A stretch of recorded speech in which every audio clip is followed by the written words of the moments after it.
Streblow Comedy Show. The Minicast.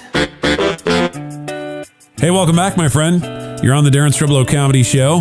Find us at DarenStreblow.com if you want to connect with us later. And right now, great buddy on the phone, world-class comedian, world-class juggler, world-class variety artist, and a great buddy, Ron Pearson.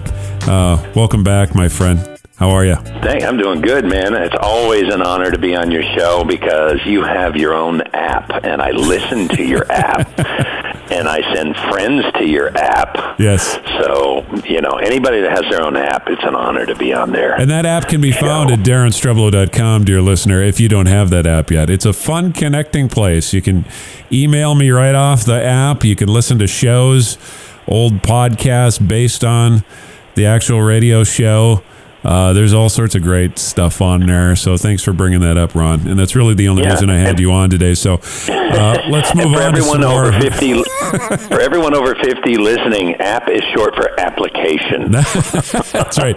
Not everybody knows that, including you, Mother. I know you're having a hard time with the app, but you have me live every week. So my mom, seriously, she got email for the first time about 3 years ago, and she called me every day. She has no idea how to. I just sent you an email, son. Did you get it? But she calls me to tell me she sent me an email. It's like email alert, a live email alert system. That's actually brilliant. She should have an app for that. Someone calls you, sounds like your mother, to tell you when you have an email. That's beautiful. Well, then I finally picked up the phone. She said, I sent you an email, and could you open it? And so I finally opened it up, and it said, here's my email, give me a call. So like, come on, Mom. True story. I go, Mom, that's really funny, LOL. She goes, who's lol? I go, Mom, it means laugh out loud. She goes, oh, so she's funny looking. I go, no, Mom. That's an acronym, laugh L, out O, loud L. You don't have to type out the entire phrase in computer speak, Mom. Like if you want to say rolling on the floor laughing, Mom, I told her to just type ROFL. So my mom got that. But now she types in strings of letters. I have no idea. The other day she typed in LSHMDFO, and I'm like, what, Mom? She's like, laugh so hard my dentures fell out. Oh, jeez. Too much info, Mommy. If you start losing teeth, that's a good joke, I think. Yeah. Well, hey, look, but what's funny is you and I are going to turn into our parents very shortly, right? Yeah, I suppose. And what's that going to look like? Well, I think it's a different generation we're raising. Totally. Like are your kids I just did a show at Arizona State University. And these millennials, these kids are so spoiled. Yeah. They are so, what's the term when everything comes to you? They're so... entitled, maybe? Entitled is the term I'm looking. They are so... I'm not making this up. One of the dorms had surf and turf once a month. They're eating better than their parents do. What? When we went to college, Darren, we had to tough it out. We became tough from that. I mean, a balanced meal was ramen and a Coke. That was it. Right? How are these kids going to survive when they get out? They're actually going to go step down instead of stepping up into life. That's true. I mean, that's why our generation is going to survive the zombie apocalypse, and they won't. Right? They're going to be going, oh, my baby kale won't grow in this nuclear fallout. It just won't grow. How can I get line-caught salmon when they won't even come to this part of the ocean? Oh, so true, so true. I remember going to the college cafeteria. You'd eat the meal, and then it would be coming out of your pores for the next 3 or 4 days. That's what I remember. Oh, yes. Just greasing everything. Yeah. It was, and it was like spin the wheel and see what we get today. Yes, occasionally it'd be like, oh, that was really good. Occasionally, but they are just so spoiled. But Indeed. You know what's weird? We coddle our kids. My son has some medical issues, so he eats. Well, first of all, we have to shop at this place called Whole Foods. Are you familiar with Whole Foods? Shop there all the time. Oh, okay. It's whole paycheck is what it is. My kid has to eat. He has to eat gluten-free, dairy-free, soy-free. None of it is free. It costs me a fortune. For people that are out there listening to know what Whole Foods is like, take a store, take all the food off it, take out of that food everything that's good in it, that tastes good, and then put it back up on the shelf and call it health food, charge triple. I mean, if you're just scanning it across, beep, there goes my summer vacation, beep, there goes college, beep, there goes retirement. Which, by the way, I wanted to have you on the show because you were telling me the other day about some emotional breakthrough you've had, and I thought it would be interesting to share with the listeners because I think I have it to some degree too. It's but it's got a kind of a scary name to it. What is it that you have? Well, let's start. Is that a bad way to set you up? I don't know. You know what? Medical records are kept secret for a reason. Hey, everybody! I got a goiter the size of a grapefruit. How about you? No, we're not talking goiters. We're not talking. I know. Yeah. Well, hey, let's first of all start off with why. What all comedians have in common. Why did we get into comedy? Why did you get into comedy, Daren? I guess. Well, I felt called to it, and I actually couldn't get into a room with a bunch of people without trying to make them laugh. So it really, when I thought about it, it makes sense to get up and try to do it in a professional sense because I love making people laugh, I guess. How about you? Making people laugh because, the same thing. I've been hitting comedy since I was a little kid, loving comedy. I used to go to movies all the time, anything that was funny. Yeah. I wrote plays in grade school. I do a joke in my act. By the way, I was performing by the age of 10. I was street performing. Wow. I do a joke in my act today that I wrote when I was 11 years old, and it gets a huge laugh. 11. And every time I smile to myself going, oh, this is awesome. I was 11 years old and I'm still making bank on this sucker. Have you ever thought about all your routines and breaking it down into what things in your house came from that particular routine? I think this couch came from that routine, the refrigerator, the house itself. I mean, it's kind of amazing. Jokes build your income. It's kind of weird. That's hilarious because remember the earth used to be just before they had coinage, it was a bartering system. Right. Could you imagine if we had that now? Could walk into a Cadillac dealership. Hey, can I tell you guys like a few hours of jokes and you give me one of these suckers?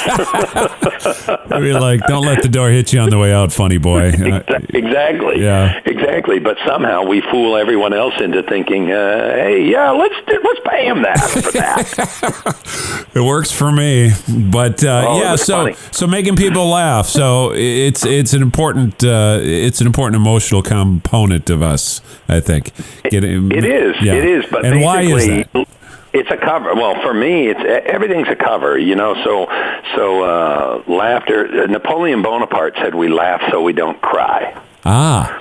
Right, so it's always covering pain. How many comics do you know that just had rosy lives growing up? None. Do you know any? No. No. Not really. I know some kind of stable comedians, but then they'd end up not to be stable adults. So it's kind of I don't know. Right, because they hid what it was they were. So what it was they were covering. Right. True. Amen. So yes, absolutely. So there's why is the heavy guy always funny? Yeah. We do these things to cover and to get to be connected to, and I had a tremendous abandonment issues as a kid. My father died at 7. 7 years old, your dad died. That must have had an amazing scarring effect on you. I would think it did. I know it did.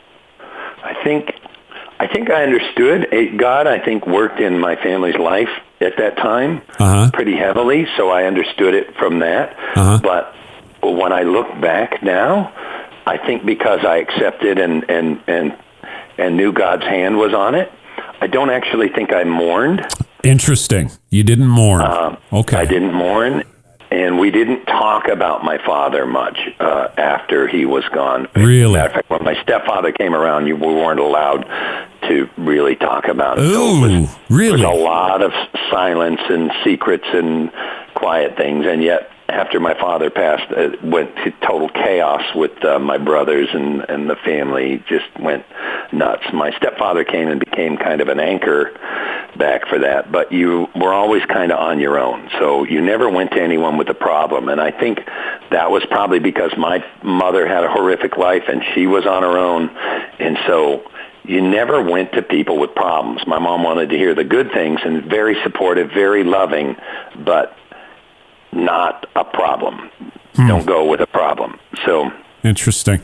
So right. So abandoned and well, and not just that. I mean, you'd say how is that abandonment? Well, then things happen in junior high and high school. A lot of friendships, girlfriends. Everyone at some point cut me off. So finally, by the time I got to college, I put up walls to everyone. Okay. So I'm going to be a good guy, and I'm going to try and help other people, but no one else is getting in. I'm not going to let anyone in. Shields up, big time. Yeah. No more pain for you. Nice Star Trek reference.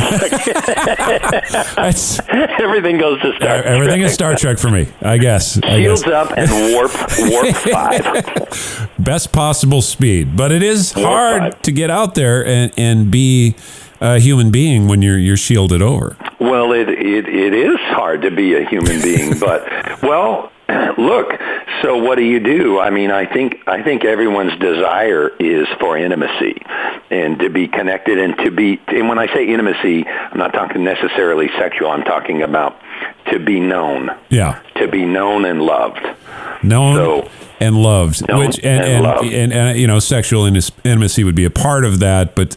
Absolutely. Certainly, if it was only that, then it would be a shallow type of intimacy. When you want to be known not only for your good strengths, the best foot forward that you put forward, but also known in other ways, right? I mean, like absolutely known all of you. So known your weaknesses. So to be intimate with someone, you have to be vulnerable. You have to open up, and you have to share all of you, your faults and your strengths. Okay. And I think I had enough people rejecting or leaving me in a young age that I finally just walled off and said, never again.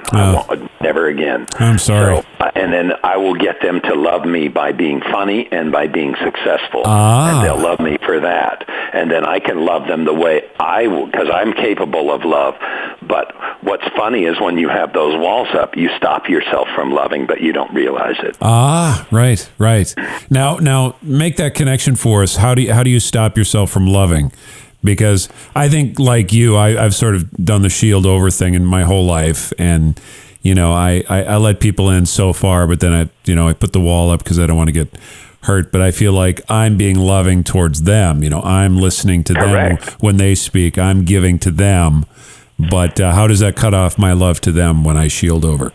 Well, one, if they don't know, so when you shield over, they don't know all of you. You're hiding part of yourself. Okay. You're keeping secret part of yourself. Right. So they can't fully love all of you. Ah, okay. And that wall keeps you from completely letting go inside of that relationship and being one. You know, the Bible says the two become one flesh. Ah, in your marriage, if you have walls sure. up, you're not becoming one flesh. Well, I'm up against a break, as I usually do when I get into fascinating conversations, and I got to take a quick break. But can you hold on with me through the break, Ron? Absolutely. You got it, Slick. We'll be back with fantastic comedian Ron Pearson in just a moment. You're on the Daren Streblow Comedy Show. Hello, my friend Daren Streblow here. Man, I love coffee.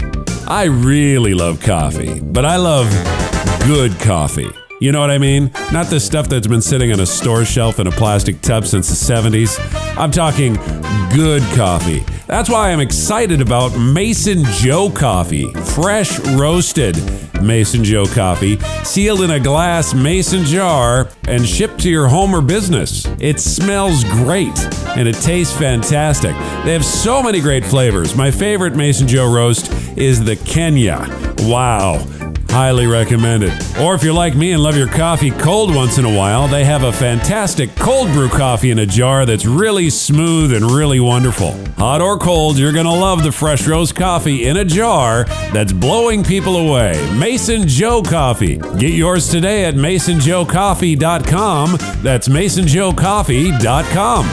Laughter is a good medicine, and quickly the only kind we can afford. Welcome back to the Daren Streblow Comedy Show. And we're with Ron Pearson, great comedian, great friend, talking about emotional intimacy. And if you have problems with emotional intimacy, it's a condition where you find yourself kind of in pain all the time, like I have, boy, something's not right, and you feel shielded over, and you just never feel like you're connecting with people. What are some of the steps you can take to actually get some healing for this problem?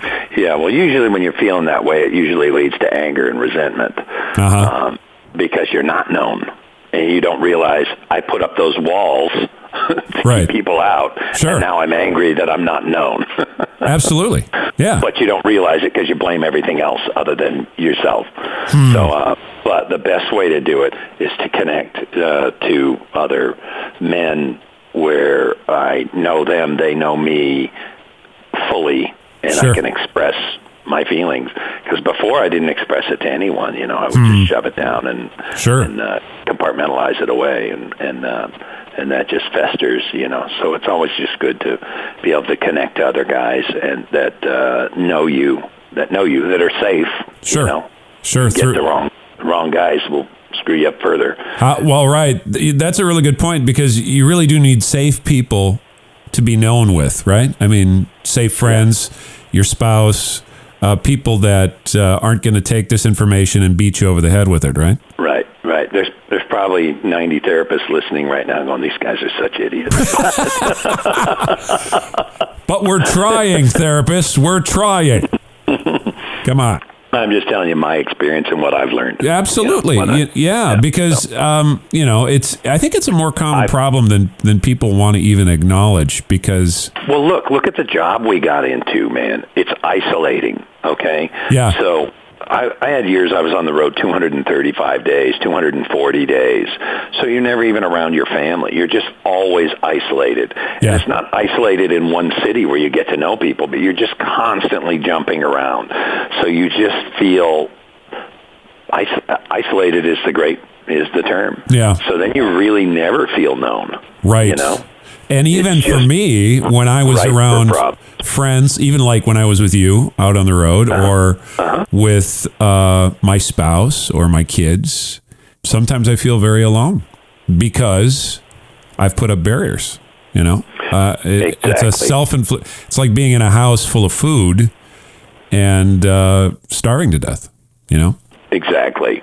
And it also brings up a time where you're not, like the term present for me. I was always running 1,000,000 miles an hour, never stopping, going. And that's, so when you're doing that, you're not facing your problems either. So you just constantly pushing forward. So now I'm like, I try to be anyway. I try to be more present and like really connected to my wife, my kids, my friends. Yes. And, I get cool. Great calls from Ron. How you doing? I'm praying for you. What's going on in there, Daren? What's going on? And in a gentle way, being a safe person that I can disclose to. I've learned a lot about this issue through you, Ron, and I really appreciate you being open and honest. How long it took me for me to get to you, to you and I to connect to that level. It took a while. Because of the walls, a long time. It took years. Yeah. But I just always thought the world of you because you're such a genuine person. And thank you. And you do connect. I mean, you always did connect on deeper levels and just really, you're a great guy, man. But I have to disclose, it's, it's very difficult for me to be super real because I've shielded over, and I'm pretty sure that I'm just one tidbit of information away from you dropping me as a friend or anybody else, So, that goes without saying. Don't.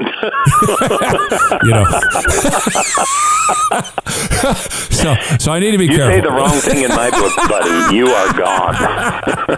So this whole conversation was just moot, and we'll just have to move on. But no, it's a difficult thing, and I'm glad we talked about it today. And I hope, listener, dear friend, if you're out there and you have pain and you feel like you can't connect, think about taking some first steps, finding some safe people. Counselors are good, safe people, and a good way to kind of get the ball rolling, and they can, if they're good, they can point you towards people that you're already in your orbit, that you can have this kind of a sharing relationship. Yeah. I have a couple of men's small groups at my church that kind of fill that, and that's not easy to find, because I find the church, there's different types of churches, and some of us, and I spent years doing it, walking with a mask on, where people can't see inside, they can't see the real you. Right. And right. And it's a matter of getting to those places where you have those men around you that can understand and hear and be with you. And, Yeah. Don't let past frustration and maybe even failure to find that right person keep you from finding safe people. It is worth the effort. It's worth reaching out and taking the time to find that, because as the Bible says, it's not good for man to be alone, or a woman, or anybody. I like that. You're right. I never put that in the terms of intimacy and connecting versus walls up, and that's wow. Hang in there, my friend, as you continue to heal, and thanks for being so open with us and helping us to see what our needs are, and appreciate what you do. Check out Ron Pearson. His stuff is fantastic, hilarious. If you see him live, you will never be the same again. You'll laugh till you just about die. It's a great thing to behold, and we link to him at DarenStreblow.com. Until next time, my friend, thanks for being on the show today. Really appreciate it. Blessings on you, Daren Streblow. Hey, thanks for listening to the Daren Streblow Comedy Show minicast. Selected portions from the Daren Streblow Comedy Show. If you want to hear the full show, pick up our free app for iPhone, Droid, and tablets over at DarenStreblow.com. That's DarenStreblow.com. Also, for more entertaining and encouraging podcasts and videos, check out our broadcast partners at the E Squared Media Network over at eSquaredMediaNetwork.com, eSquaredMediaNetwork.com.